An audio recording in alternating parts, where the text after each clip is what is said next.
यदि आप चाहते हैं कि जीवन में सदा सुख ही सुख हो और यदि आप चाहते हैं कि सभी आपसे प्रेम ही प्रेम करें, दुख की छाया भी जीवन में ना आए,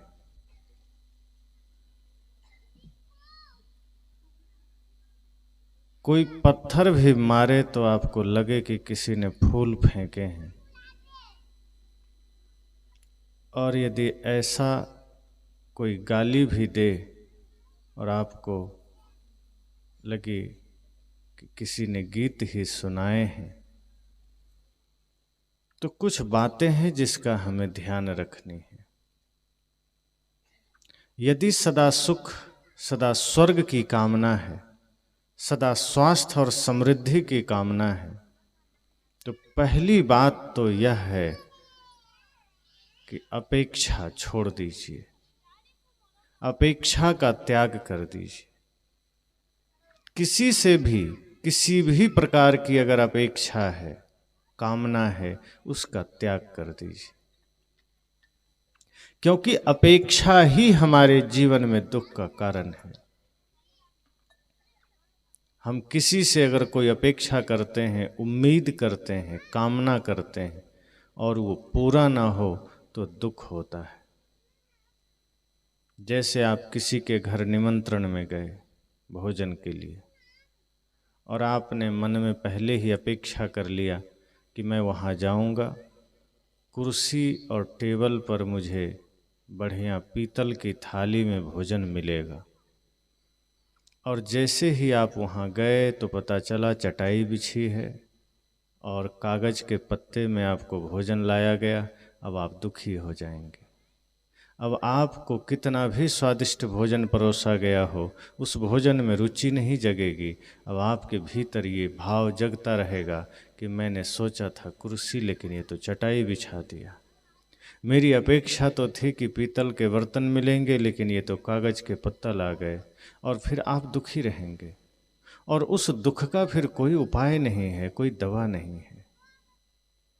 आप कहीं भी जाएं, किसी से भी मिलें, अगर आपने पहले ही मन में कोई अपेक्षा की धारणा बना ली है, कोई विचार बना लिया है, कोई विचार खड़ा कर लिया है कि मेरे साथ ऐसा ही व्यवहार होना चाहिए, और यदि उसमें कोई कमी आ गई तो दुख हो जाएगा। यदि आपने अपने पुत्र से यह अपेक्षा कर ली कि मैं पढ़ा रहा हूँ, मैं इसकी परवरिश कर रहा हूँ और बुढ़ापे में ये मेरी सेवा करेंगे, जैसा मैं कहूँगा वैसा करेंगे, बहू आएगी वो मेरी सेवा करेगी, तो आप समझ लेना कि आप दुख का बीज साथ में बो रहे हैं। क्योंकि अपेक्षा जैसे ही निर्मित होती है वैसे ही दुख आरंभ हो जाता है, क्योंकि अपेक्षाएं सदैव टूटती है। और इसलिए संत कहते हैं कि अपने बच्चे की भी परवरिश करना, अपने बच्चे को भी पढ़ाना तो अपेक्षा मत करना। अपेक्षा इस मामले में कि आप कभी यह सोचकर मत पढ़ाइए, यह सोचकर उसको सुविधा मत दीजिए कि ये बुढ़ापे में मेरी सहायता करेगा, बुढ़ापे में मेरा सहारा बनेगा। आप यह सोचिए कि हम पिता हैं, माँ हैं, हमारा दायित्व है, हमारा कर्तव्य है, बस मेरा कर्तव्य है इसलिए मैं पूरा करूँगा। उसकी बात वो जाने। अगर उसके भाव होंगे, उसके विचार बनेंगे, वो सेवा करे तो ठीक, ना करे तो ठीक, मुझे कोई अपेक्षा नहीं है, कोई आशा नहीं है। उसके मंगल भविष्य की कामना कर लीजिए, उसके सुंदर भविष्य की कामना कर लीजिए, लेकिन यह कामना मत करिए कि वो बड़ा होकर के मेरी इच्छा अनुसार चलेगा, मेरी आज्ञा में चलेगा, मेरी सेवा करेगा, बुढ़ापे का सहारा बनेगा। संतजन कहते हैं जैसे ही आप अपेक्षा करते हैं, एक तो आपकी सेवा वहीं खत्म हो जाती है, फिर वो सेवा नहीं रह जाती, फिर वो सौदेबाजी हो जाती। जैसे ही आप बदले में कुछ चाह लेते हैं, वो सेवा वो रह ही नहीं जाती, वो सौदेबाजी हो गई, व्यापार हो गया। और व्यापार का भाव लेकर आप कोई काम करेंगे, सौदेबाजी का भाव लेकर कोई काम करेंगे, तो सुख दुख दोनों साथ होंगे। कभी घाटा भी लग सकता है, कभी मुनाफा भी हो सकता है, लेकिन वो सब भी भौतिक ही होगा, वो भीतर से नहीं होगा। इसलिए संत कहते हैं अपेक्षा बिल्कुल मत करिए। आप अपने बच्चों के लिए भी, अपने भाई, अपने मित्र, अपने किसी सगे संबंधी, अपने शिष्य, किसी से भी अपेक्षा मत करिए। इतना ही भाव मन में रखिए कि मेरा कर्तव्य है, मेरा फर्ज है, मेरा दायित्व है, मुझे एक अवसर मिला है, मैं करूँगा। वो करे ना करे उसकी बात है। प्रेम भी किसी से करिए, कोई अपेक्षा मत करिए कि मैं कर रहा हूँ तो उसे भी करना चाहिए। यदि यह भाव लेकर आप प्रेम करते हैं, वो प्रेम भी वहीं खत्म हो जाता है, फिर वो भी व्यापार हो जाता है। प्रेम का अर्थ ही है जहाँ वो करे ना करे उसकी बात। हमारा धर्म, हमारा दायित्व है कि मैं सदैव प्रेम में जीऊँ, मैं सदैव त्याग में जीऊँ, मैं सदैव करुणा में जीऊँ। जब इस भाव के साथ आप जिएंगे निरपेक्ष होकर के, तब सुख स्वाभाविक जागृत होगा। फिर बुढ़ापा भी सुखद हो जाएगी, जवानी भी सुखद रहेगी, और फिर आपको यह कामना नहीं करना पड़ेगा कि पता नहीं बुढ़ापा में क्या होगा। अक्सर बुढ़ापा दुखद तभी होती है जब हम कामना पहले ही कर लेते हैं। और यह देखा गया है कि जो माँ बाप अपने बच्चों से ज़्यादा उम्मीद करके उसकी परवरिश करते हैं, वही माता पिता ज़्यादा दुखी भी होते हैं। जो माता पिता अपने बच्चे को ज़्यादा उच्च शिक्षा देते हैं और ये सोचते हैं कि जिस दिन ये डॉक्टर बनेगा, इंजीनियर बनेगा, एसपी, डीएसपी, कलेक्टर बनेगा, उस दिन हमारे जीवन का सारा दुख दूर हो जाएगा, लेकिन इतिहास गवाह है कि ऐसे ही लोगों के माता पिता ज़्यादा रोए हैं।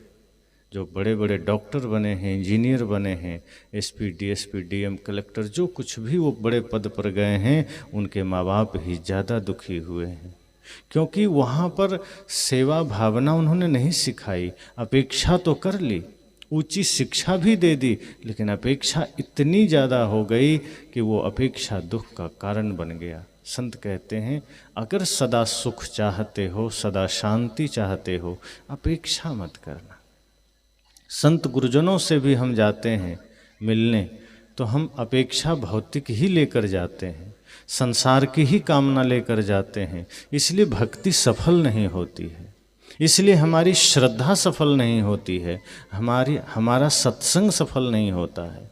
कितने ऐसे लोग, कितनी ऐसी माताएं गुरु संत के पास जाती हैं तो वो कहती हैं, गुरुजी कृपा कर दीजिए, पोता पास हो जाए या बेटा को नौकरी लग जाए, और अगर नौकरी लग जाए तो हम आपको बुला करके भंडारा करेंगे, सत्संग करेंगे। और यदि, और संत ने कहा यदि नौकरी नहीं लगी तब, का तो उतना फुर्सत कहाँ है आपको बुलाने का, उतना टाइम थोड़े है। अगर कुछ हो जाए तब बुला सकते हैं। और यदि पोता पास हो गया बढ़िया नंबर से तो माला भी ले लेंगे, माला लेंगे, फिर उसको कभी नौकरी लग गई तो घर बुला के दक्षिणा भी देंगे। संत कहते हैं ये तो फिर वही व्यापार हो गया कि तुमने भक्ति भी, सत्संग भी, संत दर्शन भी व्यापार ही समझा है, तुमने धर्म को व्यापार ही समझा है। सत्संग करके भी, संत दर्शन करके भी अगर तुमने संसार की ही कामना की है तो फिर सत्संग को तुम समझे ही नहीं। ये सत्संग, ये संत दर्शन तुम्हारे मुक्ति के लिए है, तुम्हें संसार से मुक्त करने के लिए है, और उनसे ही संसार मांग रही हो। और यदि संसार न मिला तो भक्ति छोड़ने का भी धमकी दे रहे हो। कई शिष्य तो ऐसे होते हैं जो कहते हैं अगर हमारे घर में धन नहीं आया तो ये माला आपके आश्रम में फेंक आएंगे, ये माला का जरूरत नहीं है। अगर हमारे बेटे को नौकरी नहीं लगी तो ये माला, आसनी सब गुरु जी को सौंप देंगे। यानी कि गुरु से जुड़ते भी इसलिए हैं कि कोई शरीर की बीमारी ठीक हो जाए, बेटा पोता नौकरी में चला जाए, घर पक्का बन जाए, ज़मीन खरीद लें, फैक्ट्री बन जाए, बैंक बैलेंस हो जाए, कुछ सोना चांदी इकट्ठा कर लें, अपेक्षा जहाँ भी है वहाँ दुख है। इसलिए संत कहते हैं अपने बेटे से, अपने मित्र, अपने पड़ोसी से भी मत करना, धर्म में तो ना ही करना। संसार में भी जहाँ अपेक्षा है वो दुख ही है। और सबसे बड़ी बात यह है कि हम जैसे ही कामना करते हैं फिर वो सेवा रह भी तो नहीं जाती। जैसे आप सेवा कर रहे हैं, मान लीजिए आप किसी प्यासे को पानी दे रहे हैं, द्वार पर कोई भिक्षुक आ गया, आप उसे एक मुट्ठी अन्न दे रहे हैं, और अन्न देते देते यह मन में भाव जग गया कि मैं तो बड़ा सेवा का काम कर रहा हूँ, दान का काम कर रहा हूँ, इसके बदले में मुझे फल बढ़िया मिलना चाहिए, स्वर्ग मिलना चाहिए, समृद्धि मिलनी चाहिए। संत कहते हैं आपका वो दान वहीं पर खत्म हो गया, आपकी वो सेवा वहीं खत्म हो गई। जैसे ही किसी को कुछ दिया और मन में भाव उठे कि इसके बदले में कुछ मिले, बस वो सेवा समाप्त। अगर किसी को 5-10 रुपये दान कर दिया और मन में ये भाव जग गया कि इसका फल मिल जाए, एक गिलास जल पिला दिया और मन में भाव जग गए कि इसका परिणाम हमें मिल जाना चाहिए, वो सेवा वहीं खत्म हो गई। इसलिए गुरुजन कहते हैं कि अगर द्वार पर कोई भिक्षुक भी आ जाए तो यह भाव रखिए कि कितना बढ़िया पुण्य का अवसर मिला है, कितना बढ़िया मौका मिला है कि हमारे द्वार पर भिक्षुक के रूप में शायद स्वयं परमात्मा आ गए हों, स्वयं भगवान का आगमन हो गया हो, स्वयं गुरु संत के वेश में भगवान का आगमन हो गया हो। इसलिए अच्छा है कि इस मौके का मुझे लाभ उठाना है, और कुछ मुझे नहीं चाहिए, बस मेरा तो कुछ है नहीं, एक माध्यम हम हैं, जो बन सकता है इनके झोली में डाल देते हैं। जितना सामर्थ्य है उस अनुसार अन्न हो या पत्र पुष्प द्रव्य कुछ भी हम इनके झोली में, इनके पात्र में डाल देते हैं, और बस इतना डाल करके शुभ कामना करते हुए आप बस वहीं विराम हो जाइए। यदि इससे अधिक अपेक्षा आपने कर लिया तो वो दान भी वहीं खत्म हो जाता है, फिर उसका एक भी फल नहीं मिलता। लेकिन आजकल आदमी अपेक्षाएं इतनी करता है कि 2 रुपया भी किसी को दान किया तो तुरंत हिसाब लगाने लगता है कि संत ने कहा था कि अगर तुम 1 रुपया भी दान करोगे 10 गुना होके मिलेगा, 1000 गुना होके मिलेगा। अब वो सोचता है कहीं मुझे भी 10 रुपया कोई दे दे, अब हमें भी इसका फल मिल जाए, अब हमें भी कुछ मिल जाए। हम थोड़ा सा मंदिर चले गए तो सोचने लग जाते हैं कि हम इतने बड़े धर्मात्मा हो गए कि अब सीधे विमान ही आ जाए बैकुंठ से ले जाने के लिए। मंदिर गए, सत्संग गए, इतने में ही कामना इतनी बड़ी हो गई, इतनी बड़ी अपेक्षा हमने कर लिया, इतना बड़ा स्वार्थ हमारे भीतर जागृत हो गया कि हम तुरंत कुछ ना कुछ चाह करने लगे। और यही हमारे दुख का कारण है, यही हमारे जीवन की समस्याओं का कारण है। इसलिए संत कहते हैं कि सुखी होना चाहते हैं तो निरपेक्ष हो जाना, कोई अपेक्षा नहीं। बगल में कौन बैठा है, घर में कौन है, साथी कौन है, बाहर कहाँ किस जगह है, कोई अपेक्षा नहीं। कई बार आप कुछ काम करते हैं, तुरंत अपेक्षा होती है कि हम कर रहे हैं, अगल बगल वाले भी थोड़ा हेल्प कर दें तो अच्छा हो जाएगा। संत कहते हैं कि आप करिए, निस्वार्थ भाव से काम करिए, और यदि कोई सार्वजनिक काम है, अकेले बिल्कुल असंभव है, तब तो निवेदन करके सहयोग ले लीजिए।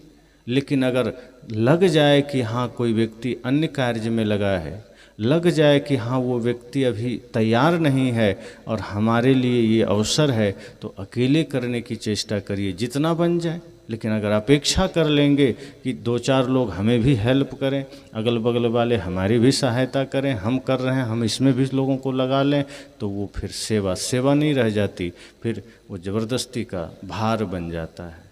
इसलिए कहीं भी रहिए, इस भाव में रहिए कि ये हमारा धर्म है, ये हमारा दायित्व है, इसे हमें निभाना है।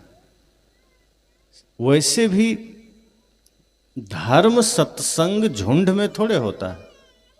हम प्रैक्टिकल और असल काम तो अकेले में करते हैं। अगर हम गुरु के पास 10, 20, 50 आदमी के साथ भी जाते हैं तो क्या दूसरा आदमी ने धर्म की शिक्षा ले ली तो आपका हो गया क्या? अगर आप भंडारे में भी जाते हैं और 1000 आदमी भोजन करने बैठा है तो 999 आदमी अगर खा रहा है तो आपका पेट नहीं भर जाएगा, आपको भी खाना पड़ेगा। भले ही गए हैं समूह में, गए हैं झुंड में, लेकिन व्यक्तिगत भोजन आपको करना पड़ेगा।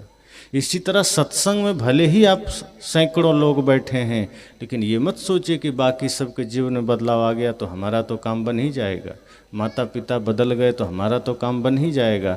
ये धर्म सत्संग में प्रतिनिधित्व तो चलता ही नहीं है कि आप कि पिताजी धार्मिक हो गए तो ये समझ लो कि आपका भी काम बन गया, कि माताजी धार्मिक हो गई तो आपका काम बन गया। ये व्यक्तिगत यात्रा है, ये व्यक्तिगत साधना है, इसमें सबको अपनी भागीदारी निभानी होती है। इसमें प्रतिनिधित्व तो चलता ही नहीं है।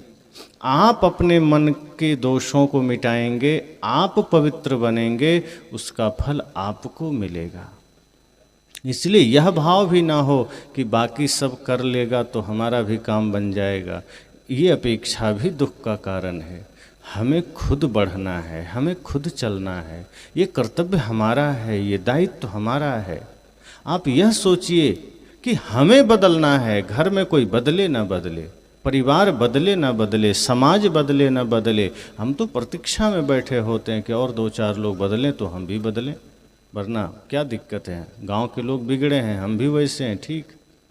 अक्सर अगर हमारे जीवन में कोई त्रुटियां होती है तो हम उन्हीं 10 लोगों का नाम याद करते हैं जिनके जीवन में कोई दोष है, कि वो भी तो वैसा है, अमुक आदमी भी तो गलती करता है, हम अकेले हैं। मैंने कल भी कहा था कि अच्छी चीज़ें अगर किसी से लेनी हो तो हम कम देखते हैं, लेकिन बुराई के लिए हम पूरा समाज खड़ा कर लेते हैं। तो संत कहते हैं सदा सुख, सदा शांति, सदा समृद्धि का द्वार यही है, निरपेक्ष हो जाए। अपेक्षा दुख का भयंकर कारण है। आपने बहू से अपेक्षा कर लिया कि वो बुढ़ापे में हमारी सेवा करेगी, अब उस अपेक्षा के नींव पर आपने भविष्य की इमारत खड़ी कर ली है। अब आपकी जितनी भी यात्राएं होगी उसी दिशा में होगी, स्वार्थ में, कामना में, अपेक्षा में, और कहीं कुछ ऊंच नीच हुआ फिर वही बहू आपको आपकी सेवा और आपके सहारे तो छोड़िए, एक गिलास पानी भी देना बंद कर देगी, फिर आपकी आंखों में आंसू के सिवा कुछ नहीं होगा। और ये होता ही इसलिए है क्योंकि हमारी सेवा स्वार्थ में बदल जाती है, और कोई कारण नहीं है। जो भी हम करते हैं कर्म, उस वक्त क्या भाव है ये महत्व रखता है।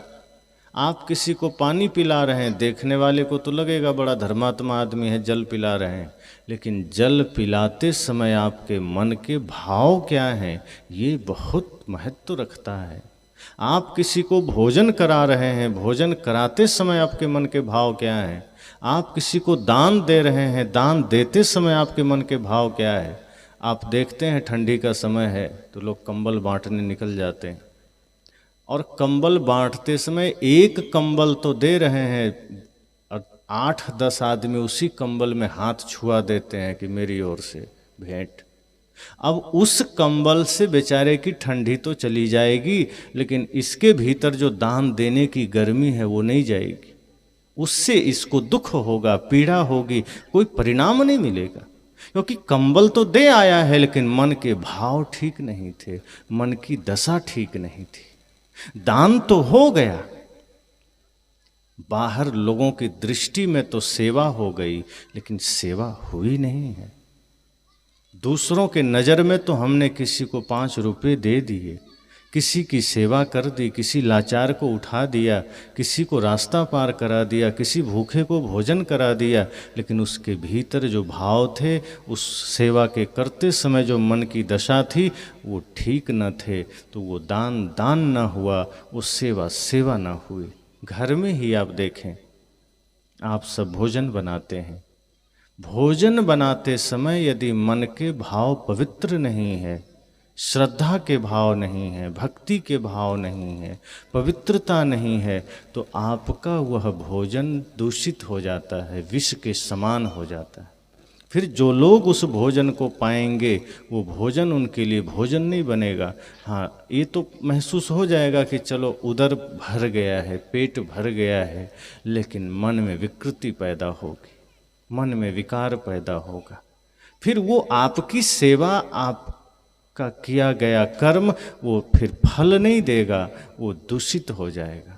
इसलिए एक भी कर्म जीवन में करिए, उसके पीछे कोई दूसरा गलत भाव नहीं, कोई अपेक्षा नहीं, कोई कामना नहीं, निश्चल निर्मल भाव के साथ सेवा करिए।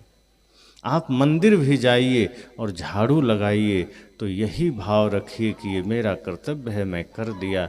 ये झाड़ू लगाते समय यह भाव कई लोग कर लेते हैं कि जरा 10 आदमी देखे कि देखो हम मंदिर में झाड़ू लगा रहे हैं। घंटी बजा रहे हैं, वो इतना ज़ोर से बजाता है ताकि अगल बगल वाले को पता चले कि बड़ा धार्मिक आदमी है, ज़ोर से घंटी बजा रहे हैं।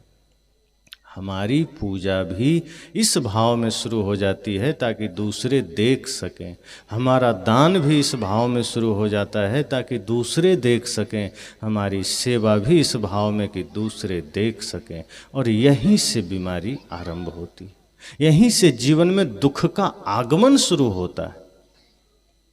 सदा सुख समृद्धि का द्वार यही है कि कुछ भी करिए उसके पीछे कोई स्वार्थ नहीं, कोई कामना नहीं। एक छोटी सी भी सेवा करिए तो यह सोचकर करिए कि ये शरीर मिला है, एक दिन तो राख हो ही जाना है। ये जो भी शरीर है, काला हो, गोरा हो, सांवला हो, छोटा हो, बड़ा हो, धनी है, अमीर है, ये शरीर तो साधन है। आज है, धीरे धीरे शरीर ढलेगा, धीरे धीरे बिखरेगा, एक दिन ऐसा होगा पूरा बिखर जाएगा। तो जो शरीर राख हो जाना है, उस शरीर को अगर हमने सेवा में उतार दिया तो इसके लिए कामना क्या करना, इसके लिए अपेक्षा क्या करना। जब तक श्वास है, जब तक शरीर है, जिंदा है, प्राण है, तब तक एक एक पल हमें सेवा में उतार देना है। वरना ये शरीर तो एक दिन ऐसे भी राख होना है। तो कोई भी कर्म करिए यह भाव लेकर करिए कि शरीर तो नश्वर है, पीछे वाले भी न रहे, हम भी न रहेंगे। जितना इसका सदुपयोग कर लेंगे उतना काम होगा। तो सेवा ही तो हमने किया है, किसी की सहायता ही तो किया है। ये मेरा धर्म था, ये मेरा कर्तव्य था, इसमें स्वार्थ की क्या जरूरत है, इसमें अपेक्षा की क्या जरूरत है। सूरज जब उदय होता है पूरी दुनिया को प्रकाश देता है, जीवन ऊर्जा देता है, बदले में कुछ चाहता कहाँ है कि आदमी कुछ दे दे। ये वायु समस्त सृष्टि को प्राण दे रहा है, बदले में चाहता कहाँ कुछ। ये नदियाँ समस्त मानवता को जल दे रहा है, समस्त मानवता नदियों के जल से तृप्त हो रही है, बदले में नदियां कहाँ कुछ चाहती है। इस पूरे सृष्टि में आप देखें, संपूर्ण प्रकृति आपको दे रही है, कुछ न कुछ कहाँ चाहती है। हम थोड़ा सा कुछ करते नहीं हैं कि अपेक्षा कर लेते हैं, कामना कर लेते हैं, स्वार्थ पहले जागृत हो जाता है और इसलिए फिर आदमी दुखी होता है। इसलिए मैंने कहा कि जीवन की इस यात्रा में एक ही संकल्प हो कि मुझे कुछ नहीं चाहिए, हमसे जितना बन सकता है हम करेंगे। सेवा हो, सम्मान हो, पुत्र की सेवा हो, माता पिता की सेवा हो, लाचार असहाय की सेवा हो, प्राणियों की सेवा हो, हमें बदले में कुछ नहीं चाहिए। और जो व्यक्ति बदले में कुछ नहीं चाहता, कोई अपेक्षा नहीं करता, ध्यान रखना उसी को सब मिल जाता है और उसे वो धन, वो शांति मिलती है जिसे कोई छीन भी नहीं सकता। अक्सर मैं कहता हूँ और आप सब भी सुनते हैं कि राम जी शबरी माता के द्वार पर जब गए तो क्या कहा, कुछ मांग लीजिए। माता शबरी की झोपड़ी भी टूटी हुई थी, साड़ी भी पुरानी और फटी हुई थी, भोजन व्यवस्था नहीं थी, कंदमूल चुन कर खाती थी, पैर में पादुका नहीं थे। और उस हालत में राम जी ने कहा कि माता कुछ मांग लो, हम आए हैं तुम्हारे द्वार, कुछ तो लाभ होना चाहिए।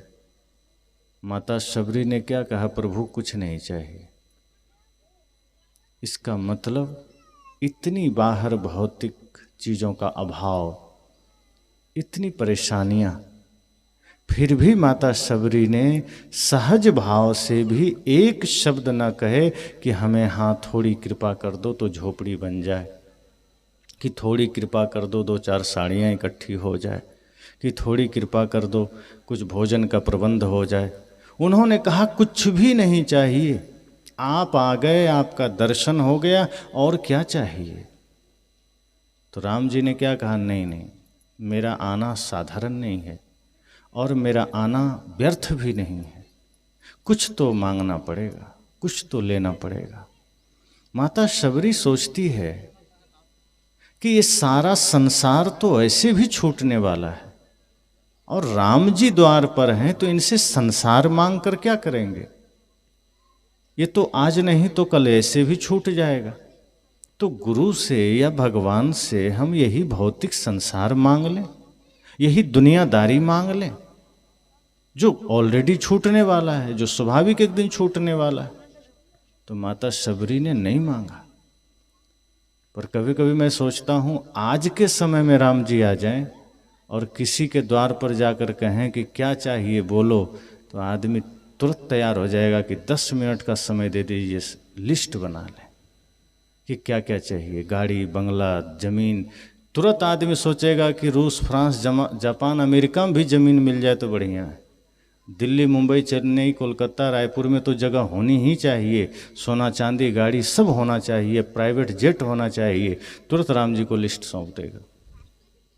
आज का आदमी भक्ति भी करता है, मंदिर भी जाता है, पूजा भी करता है, उसके बदले में हजारों अपेक्षाएं लेकर जाता है, हजारों कामनाएं लेकर जाता है। आदमी तो कहता ही है कि हम भक्ति इसलिए करते हैं कि हमारे जीवन में, हमारे घर में, हमारे बच्चों में, परिवार में सब कुछ धन धान्य से संपन्न रहे। कई लोग तो कहते हैं भक्ति करने से भी अगर धन नहीं आया तो काहे के लिए भक्ति करेंगे। लेकिन माता शबरी ने कहा कि नहीं प्रभु कुछ नहीं चाहिए।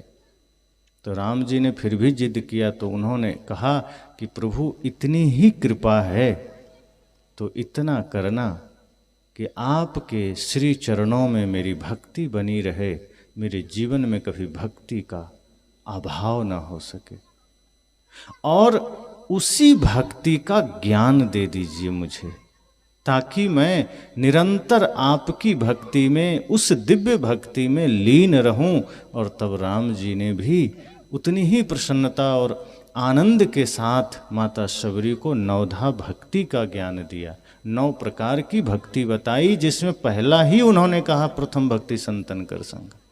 उन्होंने कहा फिर मेरी चिंता मत करो, फिर मेरे पीछे भागने की जरूरत नहीं है तुम्हें, मेरा नाम जपने की भी ज़्यादा ज़रूरत नहीं है। अगर सच में तुम परम धाम मोक्ष को चाहते हो, परम शांति को चाहते हो, सदा आनंद चाहते हो, तो माता प्रथम भक्ति संतन कर संगा, कि पहली भक्ति ही यही है कि संतों का संग करना। वो तुम्हें सब कुछ से परिचय करा देंगे, वो तुम्हें सारी समस्याओं से मुक्ति दे देंगे। और 7वीं भक्ति में यह भी कह दिया कि समस्त जग को मेरा ही रूप समझना, एक एक व्यक्ति को, एक एक प्राणी को, एक एक जीव को मेरा ही रूप समझना। लेकिन कभी संत मिल जाए तो मोते संत अधिक करि लेखो, मुझसे भी श्रेष्ठ संत को समझना। ये राम जी ने माता शबरी को सुनाया और माता शबरी ने उसे हृदयंगम किया, क्योंकि पहले से उस निश्चल भक्ति में चल रही थी। और विनम्रता देखिए कि जो पहले से ही भक्ति के शिखर पर हैं, जो पहले से ही भक्ति की पराकाष्ठा पर है, वो माता भक्ति का ही ज्ञान मांग रही है, वो माता भक्ति का ही सूत्र जानना चाह रही है, वो जी रही है भक्ति में, वो चल रही है भक्ति में। भक्ति ही जीवन है, भक्ति ही उनका सब कुछ है, आधार है। लेकिन फिर भी वो ये नहीं कहती है कि अरे राम जी भक्ति तो मुझे आती है, मैं तो कर लेती हूँ, छोड़ो कुछ दूसरा बता दो। उन्होंने क्या कहा, नहीं प्रभु भक्ति का ही ज्ञान देना, भक्ति की ही शक्ति देना, और कुछ नहीं चाहिए। इतनी ही शक्ति दे देना, इतनी ही कृपा कर देना कि मेरी भक्ति अंतिम श्वास तक बनी रहे, और यही भक्ति का गूढ़ ज्ञान भी मुझे जानना है, और राम जी ने भी दे दिया। तो अपेक्षा नहीं किया उन्होंने, कुछ भी अपेक्षा नहीं किया। और अपेक्षा ऐसा नहीं है कि आप सिर्फ धन का करें तो गलत है, अपेक्षा कुछ भी बदले में आप करेंगे वो गलत हो जाता है। अपेक्षा मात्र दुख है, ये नहीं कि बढ़िया अपेक्षा कर लिया तो सुख हो जाएगा। अपेक्षा मात्र ही दुख है, कामना मात्र दुख है, क्योंकि मुक्ति का मतलब ही है जहाँ सभी प्रकार के कामनाओं से रहित हो जाना। जहाँ कामना मिटी, अपेक्षा मिटी, संकल्प विकल्प मिटे कि मुक्ति है। लेकिन उस प्रक्रिया में जाने के लिए हमें अपने व्यवहार को तो पहले साधना होगा, अपने व्यवहार को पहले सही करना होगा। हमने तो व्यवहार को ही इतना कबाड़ खाना बना दिया है कि उसी को व्यवस्थित करने में उम्र गुजर जाते हैं, जिंदगी गुजर जाती है। आप खुद सोचिए, आपका व्यवहार कितने लोगों से बढ़िया है। कोई आपकी आलोचना किया, आपने उसकी कर दी। किसी ने आपको बुरा कहा, आपने उसको बुरा कह दिया। आप तो भक्ति में हैं, आप तो सत्संग में हैं, आप तो सेवा में हैं। कोई अनजान है, कोई संसार के भाव में ज़्यादा जी रहा है, स्वाभाविक है उसके पास क्रोध होगा, आलोचना होगी, उसके पास अहंकार होगा। आप तो भक्ति में हैं, तो आपकी किसी ने निंदा की, आपने वही काम कर दिया, क्या फर्क हुआ? इसलिए सद्गुरु कहते हैं कि ये ऐसा ही हुआ जैसे राम नाम की चादर बाहर ओढ़ ली और भीतर मांस मछली मुर्गा का ख्याल आ रहा है कि कहाँ मिल जाएगी, खा लें। तो बाहर बाहर भक्ति चल रही है, बाहर बाहर कुछ दिखावा चल रहा है, और भीतर तो हम भी उसी मार्ग पर हैं। ये ज़्यादा खतरनाक है। जो बिल्कुल सोया हुआ है, ज़्यादा समस्या वहाँ नहीं है। मान लीजिए कोई आदमी पूरा ही पूरा भटका हुआ है, तो उसके सही मार्ग पर आने के चांस ज़्यादा हैं। जैसे अंगुलीमाल बहुत भयंकर भटक गया था, तो उसके जागने के चांस भी ज़्यादा थे। रत्नाकर ज़्यादा भटक गए तो उसके जागने के चांस ज़्यादा हो गए। लेकिन जो आदमी आधा भटका हो, आधा जागा हुआ हो, तो वो फिर वहीं अटका रहता है। ये ऐसा ही है जैसे कोई आदमी सो रहा हो, एकदम गहरी नींद में है, तो उसको जगाया जा सकता है, आप उसको जगा सकते हैं। एक हाँक दीजिए, हो सकता है उठ जाए, नहीं उठे तो दूसरी या तीसरी हाँक में तो पक्का उठ जाएगा, कितनी भी गहरी नींद में हो, अगर जोर से आपने चिल्ला दिया। लेकिन जो आदमी सोने की नकल करके सो रहा है, जो जागा हुआ है लेकिन वो सो रहा है, वो कभी नहीं जगेगा, 1000 हाँक पर भी नहीं जगेगा, क्योंकि वो सोया हुआ नहीं है। कई बार आदमी ऐसा करता है कि कोई काम ना हमको कोई बता दे, आंख झूठे बंद कर लेगा और एकदम खूब लगेगा कि गहरी नींद में, खर्राटा भी लेने लगता है, पर वो है जागा हुआ, वो आपकी बातें सुन रहा है, वो आपके गतिविधि को भी अनुभव कर रहा है, और आप जो कुछ भी कह रहे हैं वो भली भांति जान रहा है। लेकिन उसने ठान लिया है कि मुझे नहीं जगना है, तो आपके नज़र में तो सो रहा है, पर है वो जागा हुआ। तो जो सोने की नकल करके सो रहा है, उसे कभी नहीं जगाया जा सकता। जो गहरी नींद में है उसे ही जगाया जा सकता है। जो व्यक्ति बिल्कुल अज्ञानता में है, जो व्यक्ति बिल्कुल अविद्या में है, विकारों में है, हिंसा के मार्ग पर हो चाहे नशा के मार्ग पर हो, उसको सुधारा जा सकता है। लेकिन जो आधा अधूरा में आ गया है, जिसके पास ज्ञान है, आचरण नहीं है, जिसने थोड़ा सा समझ लिया है, उसको बदला नहीं जा सकता, उसमें परिवर्तन नहीं आ सकता, फिर वो आदमी वहीं अटक जाता है। इसलिए संतों ने कहा, सीखा हुआ ज्ञान कई बार अपने ही मार्ग का रोड़ा बन जाता है, बाधक बन जाता है। इसलिए ज्ञान का उपयोग इतना ही है कि आपके जीवन में गड़े हुए विकारों के शब्द को वो उखाड़ सके। ज्ञान का उपयोग इतना ही है कि आपके जीवन में विषयों के जो कांटे गड़े हैं वो ज्ञान उससे उखाड़ सके। लेकिन हमने तो उन सबको उसी रूप में ले लिया है, सजा संवार के रख लिया है, इसलिए पीड़ा होती है। संत ने कहा कि जीवन में अगर हम जाग कर जिएंगे, होश में जिएंगे, तो पता चलेगा कि ये संसार में हमारा जीना थोड़ा है, चलना थोड़ा है। इसलिए अपेक्षा न करते हुए, कामना न करते हुए, स्वार्थ न करते हुए सत्य मार्ग पर चलना है। ध्यान भी करें तो इस भाव से करें कि ये ध्यान हमें निर्मल कर सके। सत्संग भी करें तो इस भाव से करें कि सत्संग हमें निर्मल कर सके। आप पूजा भी करते हैं, सत्संग भी करते हैं, ध्यान भी कर लेते हैं, सारी प्रक्रियाएं करते हैं, लेकिन मूल में वही आ जाता है कि हम कामना कर लेते हैं। दान भी करते हैं, इतना ही ध्यान आ जाता है कि दान भी किया तो थोड़ी सी कामना जग गई, सेवा भी किया तो कामना जग गई। इसलिए मैंने पहले ही कहा, बेटे को भी पढ़ाइए तो स्वार्थ मत पालिए, कामना मत करिए, वरना आपका वो पढ़ाना, वो लिखाना, वो उसको योग्य बनाना, वो सब धरा रह जाएगा और आपके लिए वो वृद्धाश्रम तैयार करवा देगा। आप सोचते रह जाएंगे कि जो महल मेरा बेटा नौकरी के बाद बना रहा है, इसी में हमको बढ़िया आनंद का जगह मिलेगी।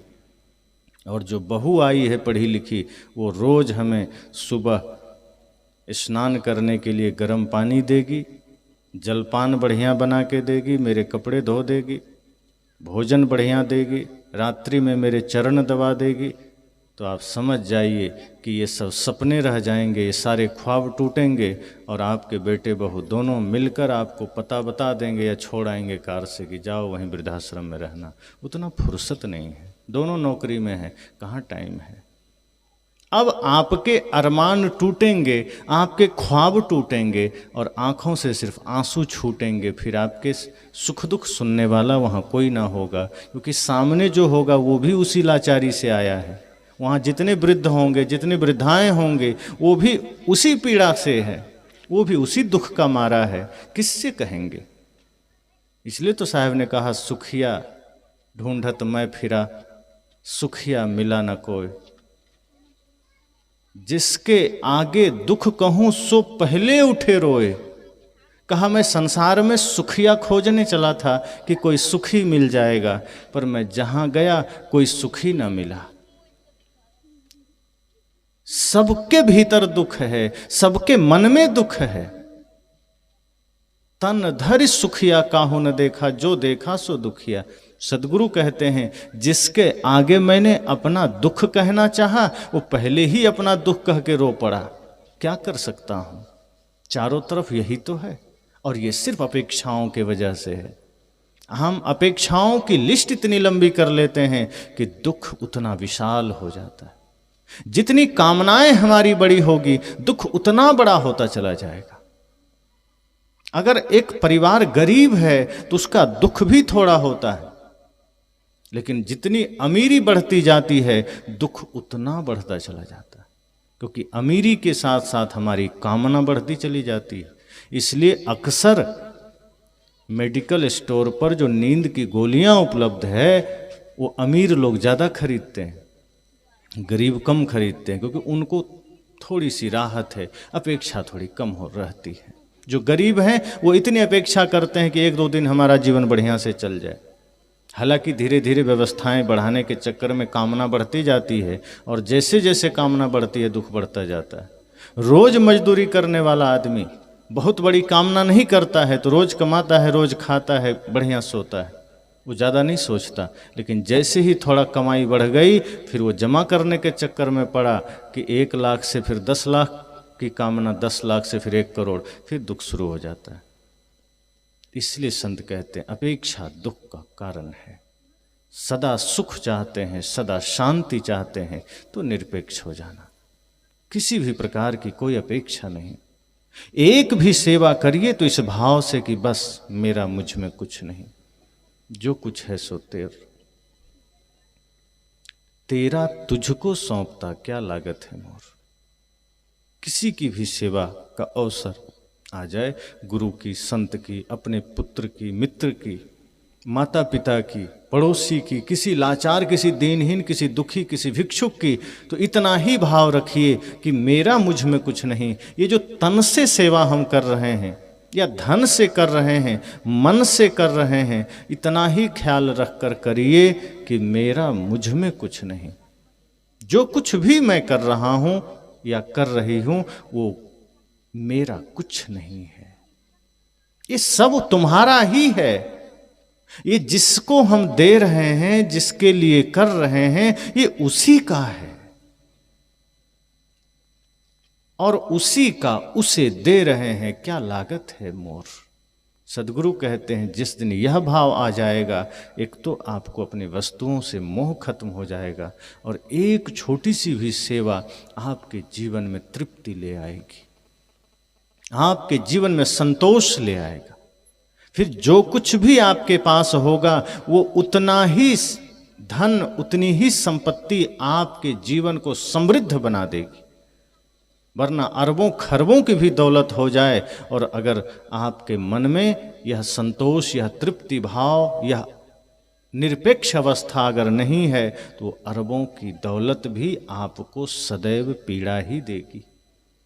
पर अगर निरपेक्ष दशा आ गई, निष्काम भाव आ गए, तेरा तुझको सौंपता यह भाव आ गया, तो आपके पास जो कुछ भी होगा उसमें आप सुखी रहेंगे, उसमें आप तृप्त रहेंगे।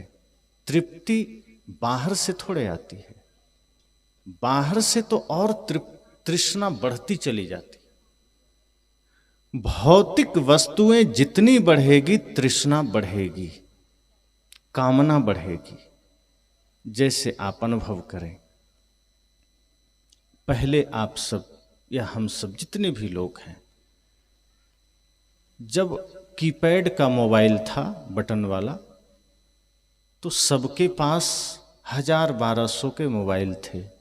इससे महंगा शायद किसी किसी के पास होगा 2000-3000, इससे महंगा मोबाइल ही नहीं आता था।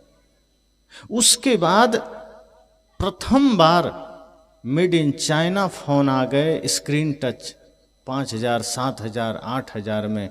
तो उस वक्त कोई 10,000 का फ़ोन ले लेता था तो सबको हैरानी होती थी कि 10,000, इतना महंगा फ़ोन, इतना कीमती फ़ोन। वो 10,000 का फ़ोन आपको कीमती लगता था, लेकिन जैसे ही 10,000 का फ़ोन सामान्य हो गया, फिर कोई 15 का लेने लगा तो वो कीमती लगने लगा।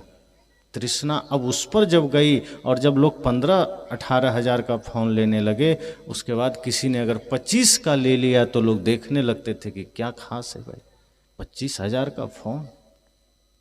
और अब क्या है, 50,000, 60,000, 80,000, 1 लाख, 1.25 लाख, 1.5 लाख, 2 लाख।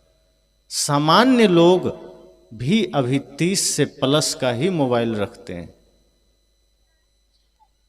तृष्णा बढ़ी, वो वस्तुएं आपके लिए महत्वपूर्ण बन गई और अब जैसे ही हाथ में आ गई वस्तु तो उसकी कीमत घट गई, फिर उसके प्रति अब भाव चला गया, अब आगे पर कांटा चला गया।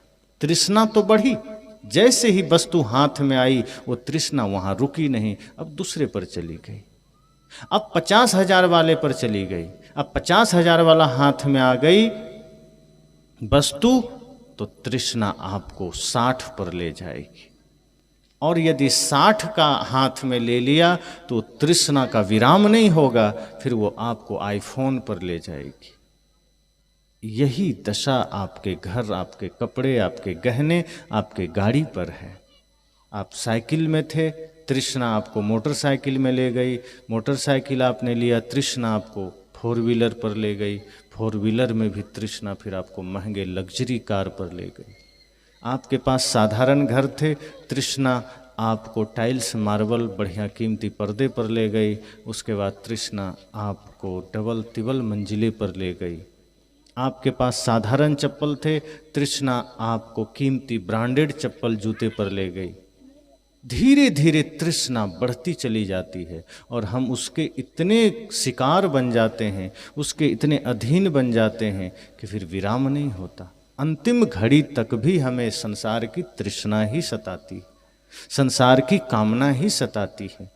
तब तक भी हम भजन ध्यान नहीं सोचते हैं, तब तक भी हम चिंतन नहीं सोचते हैं, सेवा साधना नहीं सोचते हैं। मृत्यु शैया पर लेटने के बाद भी हमारे मन में यही भाव रहता है कि कैसे और घर बन जाए और ज़मीन आ जाए, छोटा बड़ा मंझला सब बेटे को बराबर संपत्ति मिल जाए, और ज़्यादा सोना चांदी हो जाए, और दुकान में वृद्धि हो जाए। यही तो ख्याल आता है, इससे अधिक कहाँ सोच पाते हैं।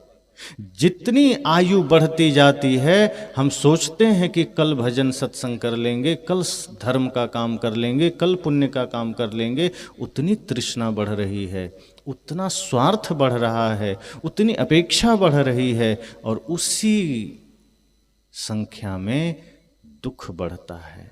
एक सेठ जीवन भर धन कमाता रहा, उसकी तृष्णा इतनी प्रबल थी कि 4 बच्चे थे, समय नहीं दिया, बस धन के पीछे भागता रहा, कभी यहाँ कभी वहाँ कभी कहीं, दिन रात इसी चेष्टा में कि 4-5 दुकानें हो जाएं, बड़े बड़े शहरों में धन हो जाए, संपत्ति हो जाए, पूरी चेष्टा में लगा रहा। उसके बाद जब अंतिम घड़ी सामने आई, बिल्कुल मृत्यु का समय निकट आया, तब जब मृत्यु शैया में लेटा है, अब लगा जैसे घंटा 2 घंटा में प्राण छूटेगा, उसकी आंखें नाच रही है, पत्नी बगल में खड़ी है, वो पूछता है, मृत्यु शैया पर लेटा हुआ अंतिम सांसें गिन रहा इंसान अपनी पत्नी से पूछता है, बड़ा बेटा कहाँ है? पत्नी की आंखों में आंसू आ गए। पत्नी ने सोचा जीवन भर इसने सिर्फ यही पूछा कि धन कहाँ है, दुकान कैसा है, सोना चांदी कहाँ है, दुनियादारी कहाँ है। आज जब मरने जा रहा है, अब जाकर के बड़े बेटे की याद आई है, आज पहली दफा पूछ रहा है बड़ा बेटा कहाँ है। बड़े ही भाव से, बड़ी कारुणिक दशा में पत्नी ने कहा, चिंता मत करो, तुम्हारे दाईं ओर सिर के पास खड़ा है। नजर घुमाया, देखा, उसके बाद तुरंत पूछता है, अच्छा उसके बाद वाला बेटा कहाँ है? पत्नी तो बड़ी खुश भी हुई, दुख भी है गुजरने का, लेकिन भीतर खुशी है कि चलो कम से कम अंतिम घड़ी में इसके भीतर की चेतना जग रही है, बेटे के प्रति स्नेह जग रहा है, प्रेम जग रहा है। अब तक तो धन से ऊपर कभी किसी को जाना नहीं, सोचा नहीं, दिन रात संसार कोई की ही कामना में पड़ा रहा। आज मृत्यु शैया पर लेट करके भी अगर कम से कम बेटे का ख्याल आया है तो बड़ी बात है। तभी उसने कहा कि वो भी उसी के बगल खड़ा है। तब सेठ ने कहा, तीसरे नंबर का बालक कहाँ है? पत्नी तो और खुश हुई, कहा, पहले तो कभी ध्यान में भी नहीं पूछता था कि सोया है कि जगा है, काम में इतना बिजी था, इतना व्यस्त था कि बच्चे का ध्यान तक नहीं। आज वो कारुणिक भाव से विह्वल हो उठी। उसने कहा, चिंता मत करो, ये तीसरे नंबर का बेटा तुम्हारे दाएं पैर के पास खड़ा है। तभी उसने कहा, और छोटा बेटा कहाँ है? पत्नी तो रोते हुए कहती है, अरे ये कैसा, यही भाव तुम जवानी में जगा लेते तो परिवार भी स्वर्ग बन जाता। जाते जाते आज तुम्हें बेटों का ख्याल आया है, लेकिन कोई बात नहीं, अगर मरने के समय भी तुमने अपने बच्चों को याद किया तो बड़ी बात है। चिंता मत करो, छोटा बेटा तुम्हारे बाएं पैर के पास खड़ा है। इतना कहना था कि सेठ की आंखें लाल हो गई। अरे नालायक, तो फिर दुकान पर कौन बैठा होगा? सब यही टाइम पास कर रहे हो, फिर बच्चे यहाँ, तो दुकान खाली पड़ा होगा, नौकर के भरोसे छोड़कर आ गए। मरता हुआ आदमी दुकान सोच रहा है, मरता हुआ आदमी को भी नौकर पर भरोसा नहीं है। मृत्यु शैया पर है, ख्याल दुकान का आ रहा है, अंतिम सांसें गिन रहा है, ख्याल सोना चांदी धन दौलत का आ रहा है। कोई प्रेम जगा नहीं था।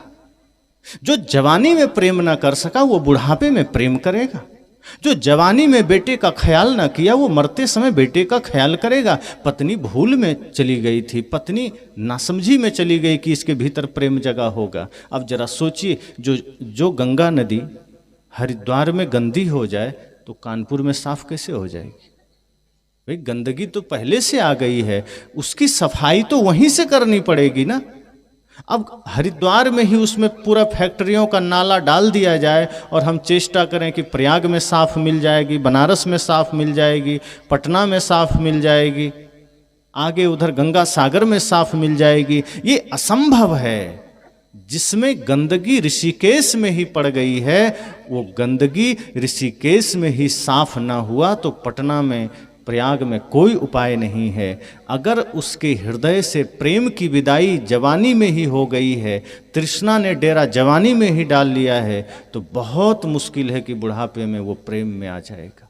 बहुत मुश्किल है कि बुढ़ापा में तृष्णा खत्म हो जाएगी, बल्कि होता उल्टा है कि बुढ़ापे में तृष्णा और प्रबल हो जाती है, कामना और ज़्यादा प्रबल हो जाती है, स्वार्थ और ज़्यादा प्रबल हो जाता है। इसलिए संत कहते हैं कि आप जीवन भर इसी कामना, इसी स्वार्थ में संसार में भागते हैं, लेकिन अंतिम घड़ी में भी वही स्वार्थ, वही कामना, वही प्राणी पदार्थों के प्रति तृष्णा आपके जीवन में डेरा डाले रहता है। और परिणाम ये होता है कि धन तो छूटता ही है, दुकान तो छूटती ही है, शरीर छूटता है, और बहुत बढ़िया मनुष्य शरीर में जो कर्म कर सकते थे, जो धर्म का काम कर सकते थे, ये अवसर भी छूट जाता है। और अब दोबारा कब मनुष्य शरीर मिलेगा कोई नहीं जानता, पता नहीं अगला जन्म कहाँ होगा, क्या होगा। इसलिए संत कहते हैं अपेक्षा दुख का कारण है। ये अपेक्षा आपके जीवन के लिए बंधन खड़ा करता है, ये अपेक्षा ही अगले जन्म की यात्रा तय करता है। आप जिस तरह की अपेक्षा करते चले जाते हैं, जिस तरह की कामना करते चले जाते हैं, ये अपेक्षा, ये कामना आपको वैसी ही यात्रा पर भेज देते हैं। इसलिए सदैव सजग हो जाइए, सदैव सावधान हो जाइए कि जीवन थोड़ा ही हो, अपेक्षा कुछ भी नहीं, किसी से भी नहीं। निश्चल भाव से, निष्कपट भाव से सेवा का भाव हो, सदैव सम्मान का भाव हो सबके प्रति, और अपना हो, पराया हो, परिवार हो, समाज हो, यही ख्याल करिए कि मेरा मुझ में कुछ नहीं। अगर हम किसी को कुछ देते हैं, बेटे को भी देते हैं, तो ये उसी का है। किसी को दान भी कुछ करने का अवसर आ गया, ये मत सोचिए कि मैंने अपना कुछ दिया है, ये सोचिए कि जिसको दिया ये उसी का है। जैसे ही यह भाव आप करते हैं, आपका दान वो बहुत कीमती बन जाता है। लेकिन जब ये सोचते कि नहीं मैं दे रहा हूँ, मैं कर रहा हूँ, मैं इसका करता हूँ, मैं देने वाला, मैं खिलाने वाला, मैं पिलाने वाला, तो जैसे ही ये अहंकार का भाव, स्वार्थ का भाव, देने का भाव जगता है कि हमारी समस्या शुरू हो जाती है, हमारा दुख शुरू हो जाता है। हमारा समझना कि जो जीवन ऊर्ध्वगामी बन सकता था, फिर वो अधोगामी बनने लग जाता है। जो योग की दिशा में बढ़ करके परमानंद तक जा सकता था, फिर वही संसार के उस निम्न मार्ग में हमारी चेतना चली जाती है जहाँ सिर्फ नर्क नर्क नर्क है। इसलिए अपने भीतर यह देखिए, भाव रखिए, सजग होइए कि जीवन तो हमारा है, इसे सजाने का दायित्व तो हमारा है। कोई और सजाएगा तब हम सजाएंगे, ऐसा तो कहाँ सोचते हैं। भोजन करना हो तब सोचते हैं कि कोई और खाएगा तब हम खाएंगे। और चलो भोजन में सोच भी लिए, श्वास लेने में कभी सोचते हैं कि दूसरा लेगा तब हम लेंगे। आप ले रहे हैं, छोड़ रहे हैं, इसमें कोई कामना थोड़े एक दूसरा ले तब लेंगे, कि दूसरा खाए तब खाएंगे, दूसरा सोए तो सोएंगे। संसार की सामान्य क्रिया भी आप अपने लिए कर लेते हैं, तो अध्यात्म के पथ पर आप ये अपेक्षा क्यों करते हैं कि पिताजी चलेंगे तो हम चल लेंगे। एक ने कहा कि गुरुजी हम तो दीक्षा लेना चाहते हैं, लेकिन पत्नी नहीं चाहती, तो हम कैसे ले लें। हम कहें आप ले लेंगे तो शायद पत्नी को भी एक रास्ता मिल सके, एक दिशा मिल सके, पर आप ये सोचते हैं कि नहीं हम नहीं लेंगे जब तक पत्नी तैयार ना हो, तो शायद ये समस्या भी लंबे समय तक जाएगी। ये धर्म का मार्ग, ये व्यक्तिगत मार्ग है। यहाँ तो संत जन कहते हैं अपनी कमाई आपकी ना माई ना बाप की, ये आपकी कमाई है। यहाँ आप धर्म के मार्ग पर चलेंगे, ये आपके जीवन को पुण्य की दिशा मिलेगी, आपके जीवन को शांति स्वर्ग की दिशा मिलेगी। यहाँ एक एक मनुष्य अपने कर्म के लिए आया है, आपका कर्म किसी से जुड़ा नहीं है। अगर जुड़ा होता तो व्यवहार में भी जुड़ा होता, कि जैसे कितना भी प्यारा पुत्र है, कितनी भी प्यारी पत्नी है, मान लीजिए माँ के सिर में दर्द है और बहुत प्यारा बेटा है, वो कहे कि चिंता मत करो माँ, मैं बाजार में ही हूँ, मैं यहीं सिर दर्द की दवा खा लेता हूँ, तुम ठीक हो जाओगे। होगा ऐसा? कितना भी प्रेम हो, कितना भी स्नेह हो, दवा माँ को ही खानी पड़ेगी, बेटा के खाने से नहीं होगा।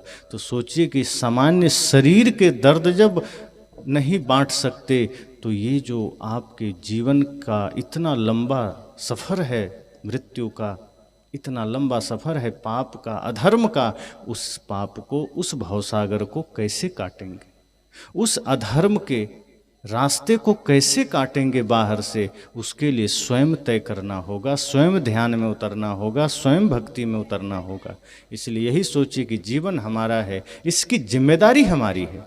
सामने वाला क्या व्यवहार करता है वो जाने, वो गाली देता है, गीत गाता है, कि वो अच्छा बोलता है, बुरा बोलता है, निंदा करता है, आलोचना करता है, कि शिकायत करता है, कि हमारा अपमान करता है, ये उसकी स्वतंत्रता है, वो जो करे। और ऐसा करके अगर उसे आनंद मिलता है तो हमारी ओर से शुभकामनाएं हैं, उसके जीवन में ये आनंद सदा बना रहे।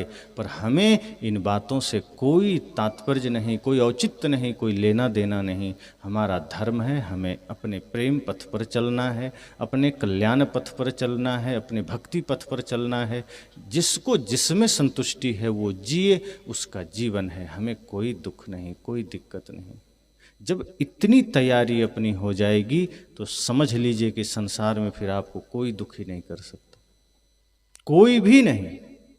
लेकिन आज अगर हम दुखी होते हैं, झट से कह देते हैं क्या करें, घर ऐसा है, बच्चे की वजह से दुखी हो गए, क्या करें, पत्नी की वजह से दुखी हो गए, मित्र के वजह से दुखी हो, पड़ोसी के वजह से। ये बहाने हैं। जिस दिन भीतर आप झांकना शुरू कर देंगे, आपको पता चलेगा कि आप अपना मालिक स्वयं हैं। आप चाह लें तो आप सदैव सुखी रह सकते हैं, और आप नहीं चाहेंगे तो जीवन भर आप दुखी रहेंगे। क्योंकि संसार तो आपको दुखी ही करना चाहता है, ये माया तो आपको दुखी ही करना चाहती है। ये थोड़े चाहते कि आप सुखी हो जाएं। और जब भी हम सुख का आधार बाहर बनाते हैं, वो खिसक जाता है। सुख का आधार बाहर है ही नहीं। क्षणिक सुख का आधार आपको दिखेगा, वो मिटता रहेगा, बिखरता रहेगा। इसलिए बाहर से कुछ भी अपेक्षा करेंगे, सुख की अपेक्षा हो चाहे स्वर्ग की, वो सब छूट जाएंगे। तो सब अपने में खोजना है, अपनी ही पथ पर आपको सब कुछ मिलेगा। जब संकल्पित होकर अपनी दायित्व, अपनी जिम्मेदारी को समझेंगे, मन वचन कर्म से स्वयं को शुद्ध पवित्र करेंगे, तो आप पाएंगे कि सारा सामर्थ्य आपके भीतर था, शांति का स्रोत आपके भीतर था, मुक्ति का मार्ग का पहला कदम आपके भीतर था, सारी संभावनाएं आपके भीतर थी। तृष्णा के वशीभूत होकर, कामना के वशीभूत होकर हम संसार में द्वार तलाश रहे थे, जबकि संसार कहीं और द्वार तलाश रहा है। हम जिसमें शांति का द्वार खोज रहे हैं, वो किसी और में खोज रहा है, वो फिर किसी और में खोज रहा है। ये वस्तुएं अस्थिर है, ये संबंध अस्थिर है, ये सारा जगत अस्थिर और अपरिवर्तनशील सिर्फ आत्मा है। जगत परिवर्तनशील है। और हम जहाँ जहाँ अपनी सत्ता देखते हैं, जहाँ जहाँ आधार बनाते हैं, वो सब खिसक जाता है। बच्चे में सुख का आधार समझा, बच्चे खिसक गए। पत्नी को सुख का आधार समझा, वो उसका शरीर ढल गया, वो भी बदल गई। ये धन को सुख का आधार समझा, वो भी निकल गया। अपने ही शरीर को सुख का आधार समझा, ये भी राख हो गया। बाहर जो कुछ भी सुख का आधार बनेगा वो बिखरेगा। तो बाहर सुख का आधार क्यों समझना, क्यों मानना? अपने भीतर लौटिए, उसका मार्ग ध्यान है, सत्संग है। तो इतना ही कहकर अभी वाणी विराम।